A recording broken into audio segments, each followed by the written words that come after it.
What's up mga bay? Arang kainit karong panahon na, maong di ka ngay pakumpiyansa. So dapat stay hydrated jud ta. Niuli di ay ko sa amua kay naalagi importanteng tuyo didto ah. Biyahing kalma, iwas kontra. Dapat drive safely sa kalsada.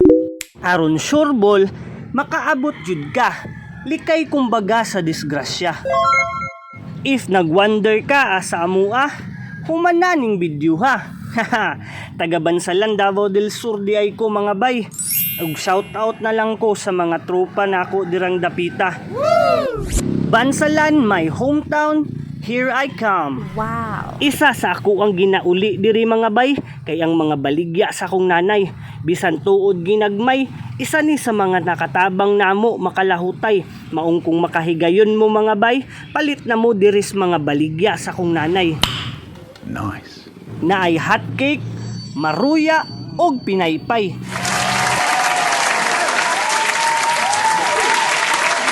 Tanawa ragud ng mga baligya dira karon ug di baka maglaway.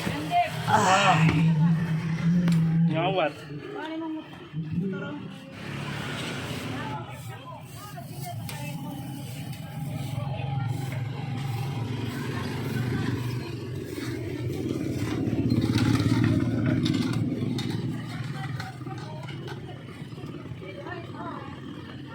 Og sa mga higayon nga na ako dira mga bay, di jud malikayan nga dapat kong muhatag og tulpi sa ako ang uyuan. Ug kung makita mo na niya mga bay, ayaw lang mo kahadlok kay dili na manghilabot. Natural ra jud na sa iyaha nga buduol og tao kay mangayo siya sa inyo og sinsilyo. Og sa wala na ko nagdugay mga bay, kinahanglan akong muuli sa amua kay lisod na maabtan tagabi sa kalsada. Og kana maunang eskwelahan kung asa ko nag-eskwela atong elementary days pa. Wow. Og sa akong pagbiyahe mga bay, kita ko og duha ka bukdag kong bato sa kalsada. Maong akong gihunungan og ako adjud nang gipunit og ipadaplin na siya diraa.